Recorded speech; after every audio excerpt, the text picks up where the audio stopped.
You have little idea what they are. Distant stars, gods, but looking at them makes you feel almost non-existent. Whatever they are, the Isolas are immeasurably large compared to you, and very, very far away. Perhaps they are gods, gods of distance and outer dust.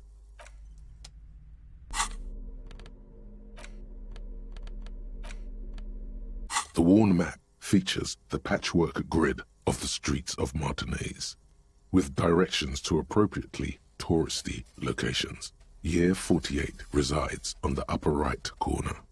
Your finger moves through the various streets, across Rue de Saint-Ghislain and Rue Saint-Cypar, over Saint-Brun and Martinez North. Finally coming to a halt on the spot where you are currently standing, although the map gives no such indication itself.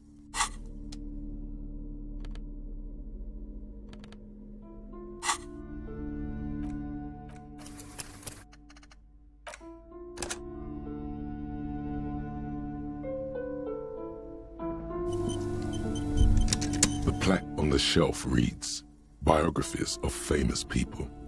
You see a large variety of names, none of which ring a bell. Browsing through all the books with all their names makes your head spin. None of these seem important or relevant. It's all just vapid egoism. Suddenly, a particularly odd title catches your eye.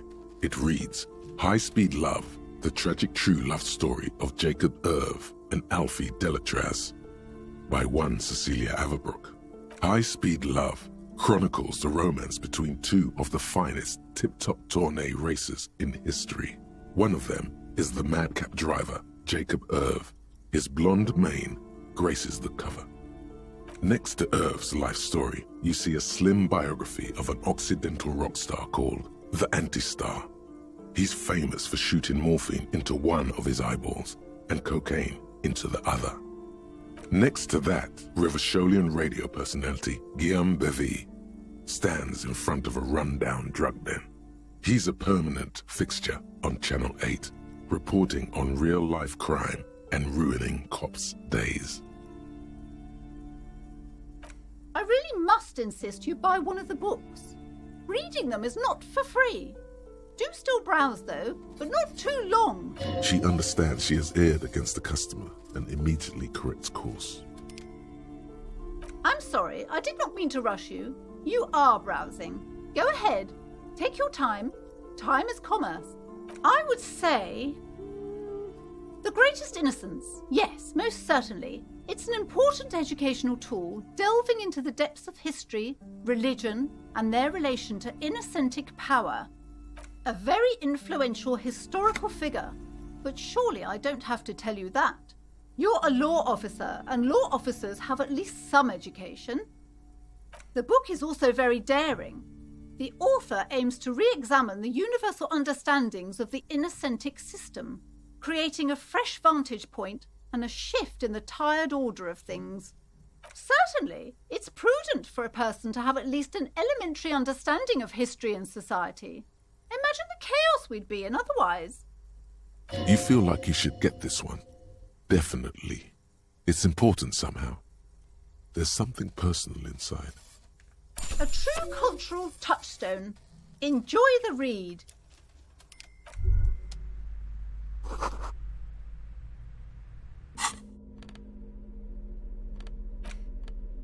The Greatest Innocence by João Paulo Salomão Lopes de Fuego. The book is large and heavy. Browsing through the various chapters, you try your best to understand the ceaseless overflow, the sprawl of names, dates, places, events historical. Most of it ends up as a twisted mass of facts inside your brain. Your educational survey is done. Did you catch any of that? No. Oh well, it's pop quiz time. Let's see what you've learned. This might take a few minutes. You ready? That's the spirit. Here we go. Question 1. Who was the first innocence? Oh yeah, this is what I was made for. Incorrect. Dolores Day was the innocence of humanism. internationalism, and the welfare state. She codified parliamentary democracy and created modern institutions. Among these, the moral intern, she was powerful and beautiful on all her icons. Her colors are silver, white, and apricot. And when you think her name, Dolores, stomach acid rises to the back of your throat, and it hurts. You see a flash silver, a wreath, an airport bag, and blonde hair. You don't know why. Another choice, perhaps? Steer clear of this one. There's something terrible about this one. A strange sensation of loss. When she left the earth, the dust, and the ice, and the humans. That is unimportant to the quiz. Stop thinking about this. Yes, the quiz is impersonal. No need to rouse sensations in yourself at the mention of Dolores Day. Who was the first innocence?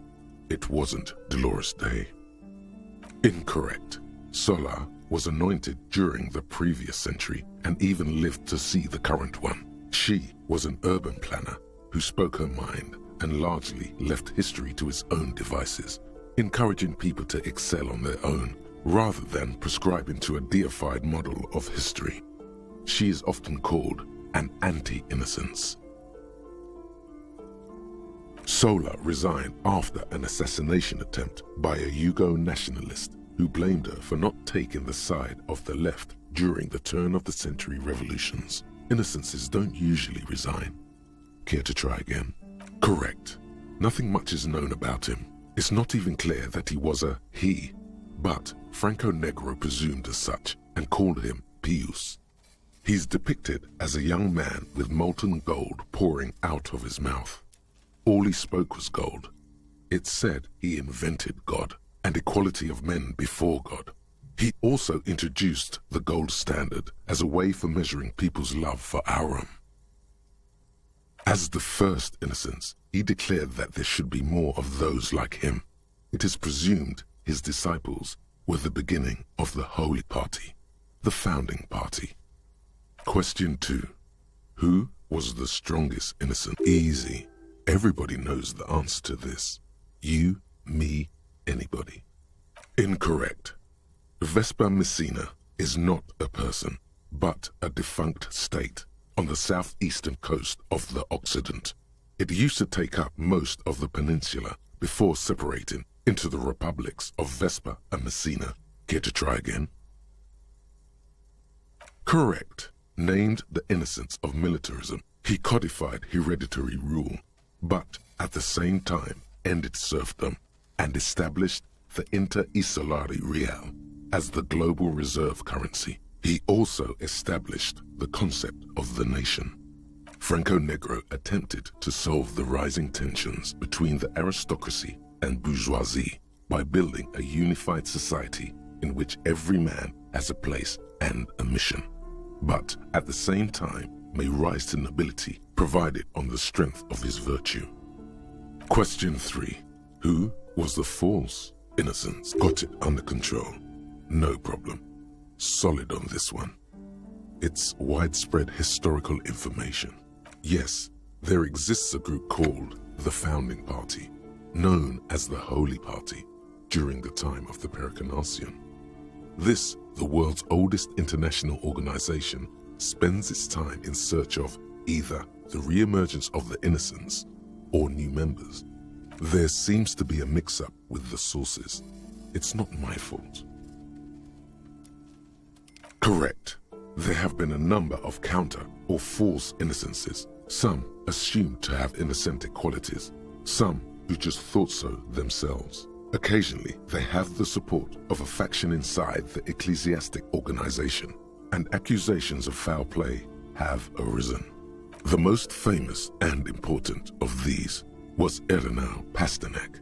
He was into torture, despotism, hymns, cannons, and world conquest, but got defeated and humiliated by Stepan the Despicable. Final stretch. You've come so far and learned so much. This is the most important one. Question 4. Who was the greatest innocence? The most important of them all. the most precious to humankind. I've got it, honest. Correct. The Mesk might see Franco Negro as the father of nations, but as of this century, there's been a great shift in attitude. Dolores Day has become widely regarded as the greatest innocence, a most radical change to the whole fabric of the world. Everything from inter-esolary travel to the connected world to 3 consecutive scientific revolutions can be traced back to her. Every decade that passes, she seems less human somehow and more beautiful. Congratulations on finishing the test. The results and your subsequent grade have been calculated. You get a C, vaguely passable, a solid effort with nothing much else to show. Nice going, mediocrity man. You would have done better if you just left Dolores Day for the end. Dial the Dolores Day down a bit. What's going on with you? Okay. You are shouting at an inanimate object, like a real weirdo. No wonder you seem to have trouble with the right answers.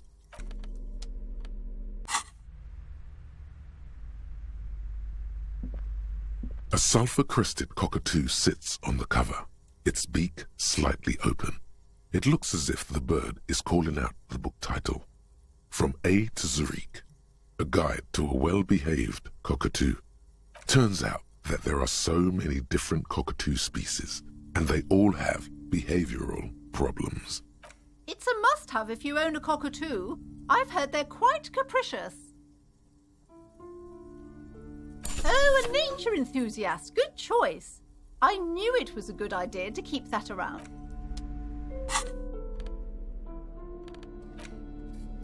A cockatoo is a parrot with an erectile crest, found on the Seminine Islands and in southern Fas a la Mer. Known for their intelligence and general precociousness, cockatoos are popular birds in aviculture. However, they often exhibit various behavioral issues. This book talks about the delicate nature of twos, as well as introducing some of the most popular species among the bird enthusiasts. The funeral cockatoo, the major majestic cockatoo, and the most common bang-bang cockatoo. It's colorfully illustrated. Despite its banging name, the bang-bang cockatoo is actually the shyest of the species, common in almost all Seminoles forests, as well as zoos and homes all over the world. Its plumage is mainly gray and white. The Seminoles name, bang-bang, is thought to be of onomatopoeic origins. Perhaps the most impressive of all the species, the endangered major majestic cockatoo, is often described as the most flamboyant bird in the jungle. Its pink-colored wings and flowing crest embellishing its proud and bumptious nature. In the words of poet-explorer Sir James Fournier, few birds more enliven the monotonous hues of the verdant forest than this big, bold, and beautiful species. This is a yellow-tailed black cockatoo. Its specific name, Psittacus venereus, relates to its dark and somber plumage. This bird looks as if dressed for a funeral, 24/7. There is something indisputably ominous about it. Ooh. Where to even begin? All cockatoos are known for their needy natures, requiring attention for at least 2 full hours a day. They love to talk and have been described as lovable clowns who just don't know how to wrap up. Pet owners also report moodiness, loudness, and hostility as recurring issues. If left unsatisfied, cockatoos may scream non-stop, pluck their feathers, or become aggressive. It is not recommended to get a cockatoo if you're not able to cook them food every day and give them the full care that they need. These birds will never understand that you have a life of your own. You're right. Cockatoos are magnificent creatures. They love to perform, cuddle and show off, and will even scream for fun, often as loud as up to 135 decibels. Not great for the neighbors. Performing? Yes, birdie. Yes, but all those cockatoo species are so different. Which one are you? You're right. You're the mediocrity embodied. This unsung bird belongs on your heraldry.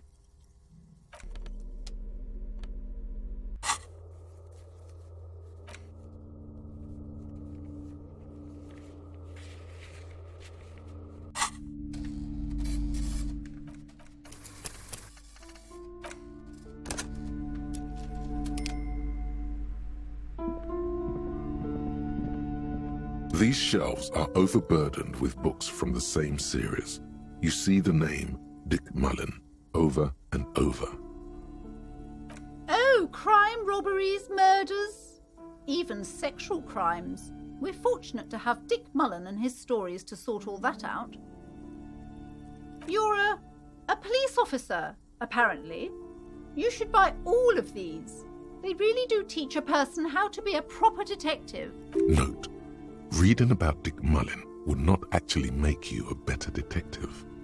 Crime fiction is a disgrace, an asinine misrepresentation of the physical attributes of the arduous everyday work of actual police officers. These books greatly overstate the excitement of police work, glossing over how long it takes to actually follow up on leads and eliminate dead ends. What's more, they completely ignore the psychological hardships of year after year coming into contact with people during the worst days of their lives. Not a single mention of all the stress this work creates upon the officer's family.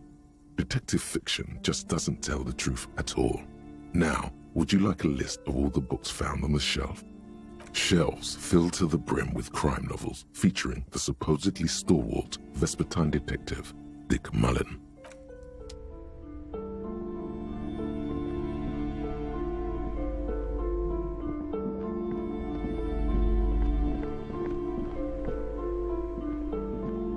The display rack is brimming with worn paperbacks featuring an extremely muscular, sword-wielding barbarian on the cover. Nearly all the titles contain the word Heimdall somewhere. Oh, Man from Heimdall. A very popular series of adventure novels. They're awfully immoral and violent books. Blood and violence, scantily clad women, epic narratives, all those mystical things he encounters. They're bound to grab those with little imagination and nothing to do. At last, someone sensible. However, I still urge you to buy one. Can't judge a book by the cover, they say. If you're a novice of the series, I'd recommend Heimdall, The Man from Heimdall. It's supposed to be a good introduction to the series. The display rack is brimming with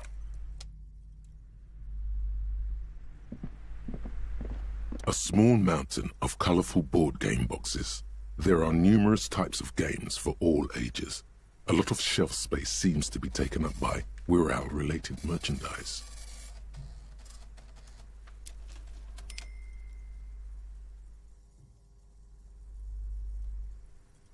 Wonderful board games, sir. The Viticulturist is a classic for sure, or perhaps you'd like Archipelagos of Insulinda, a very educational game for those interested in geography. Raubritter is a fun game of economic competition, but can get quite intense after a while. We have games for the whole family. You can play with your children. Who are you going to play board games with? Do you have friends or family? Are you actually friends? Or just colleagues thrown together by circumstance? Then you're a lucky man, officer. Children are the greatest of treasures. For playing with friends, I'd recommend Suzerainty. It's a civilization building game where you build a civilization, then set off to brutally colonize and repress other civilizations. It'll cost 12 rial.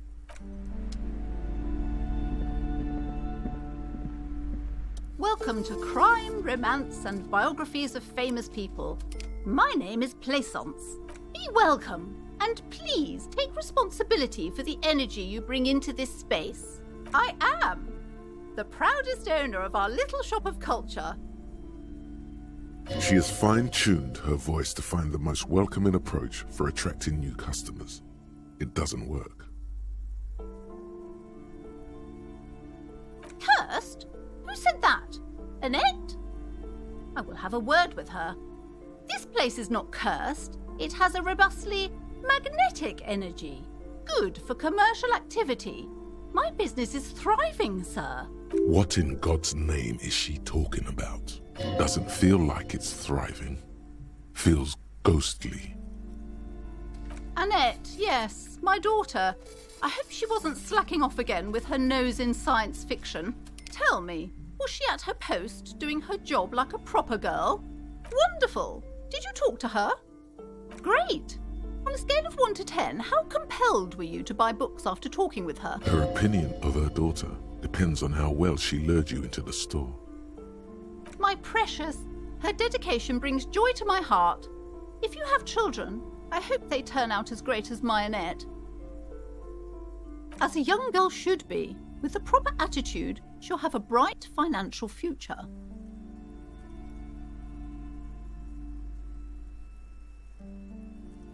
God, I've told her not to do that. It's such a disgusting habit. She'll get over it. Anxiety is a part of life. A part of hers too, clearly.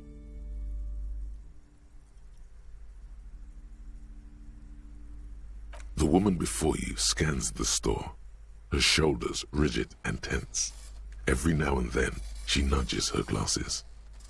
God, I've told her not to do that. It's such a disgusting habit. A part of hers too, clearly. The woman before you scans the store, her shoulders rigid and tense.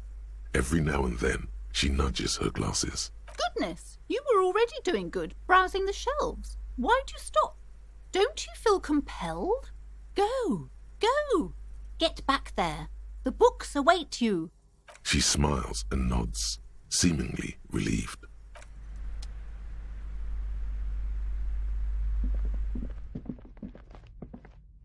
You see a set of tattered curtains blocking the way to another room. A strange cage-like trinket dangles from the curtains.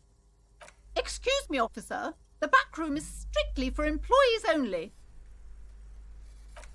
Just as you're about to pull apart the curtains, the petrified voice of the shop owner cries out once more. Sir, don't touch that. I told you it's off limits for the customers. Parapsychologically speaking, we're done if you decide to open them. I won't be held responsible for the consequences. It's too dangerous. Why? It's not like anyone was killed there. I'm sorry, I don't mean to be so impolite. Just please don't go there. I can't allow that. You'll only make things worse and unleash the powers. You do? My God, even more reasons not to mess with the curtains. Just step away, dear sir. No! Please just talk to me, officer. Come here and let's talk this through before you decide to do anything extreme. Talking is always good. Go see what she has to say. There is something mysterious about the curtains. Be careful. You see a tattered set of curtains and a polyhedron-shaped cage-like trinket. You see a dimly lit room full of dusty furniture and trash. A doorway stands in the back, covered in dozens of scary little cage-like trinkets, your shadow looming over it like an omen. I warned you, you're unleashing forces beyond your understanding.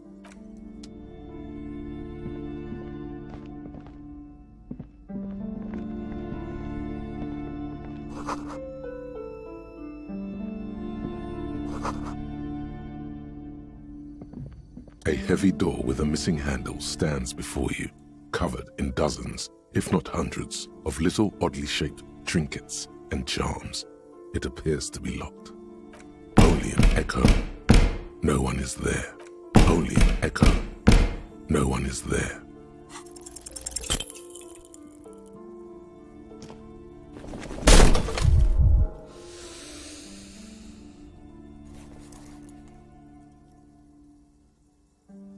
Ow, shoot.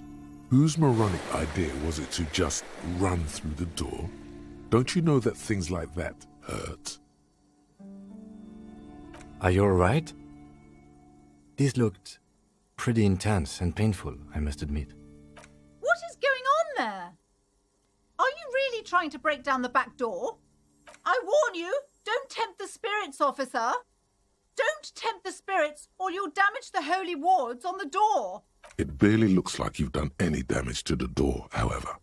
It's still locked and closed, covered in dozens of little charms and trinkets.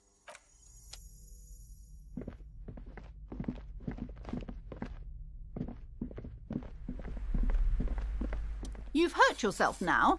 I told you not to mess around back there. What are you even trying to accomplish, you fool? You're only making things worse. Stop it. Be compelled to look at the books. Go to them.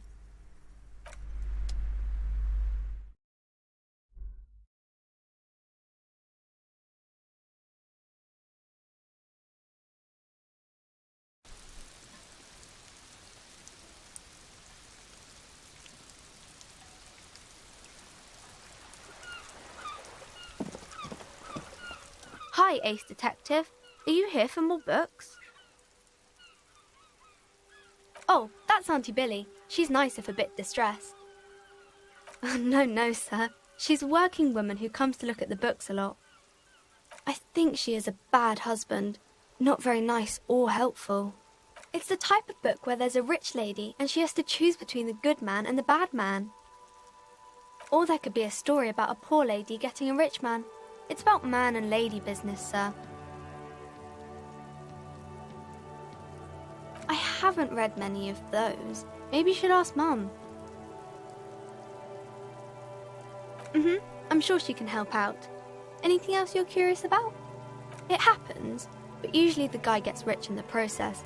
Or should actually be rich himself, but has lost his family property unjustly, like during the revolution or something. Those are unhappy books, for most of the pages. People sad about what they have lost, but then it all turns out just fine in the end. That's really not a proper romance story. That's more like everyday life.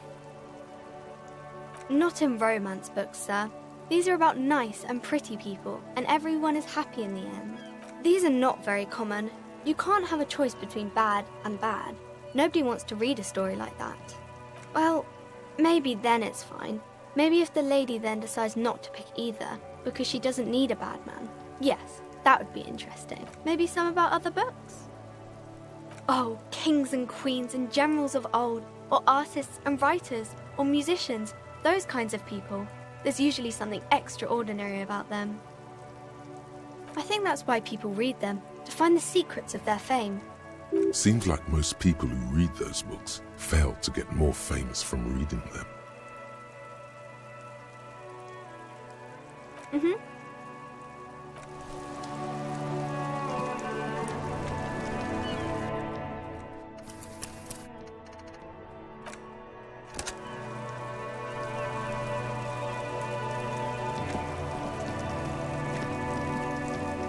This Post Levantore mail collection box has been heavily vandalized with graffito. A closer inspection reveals 2 bullet holes in the front.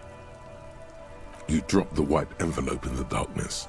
It lands with a soft thud on what sounds like a couple of letters. For good or ill, the deed is done. Let's go back to Everard. This better be worth it after what we did.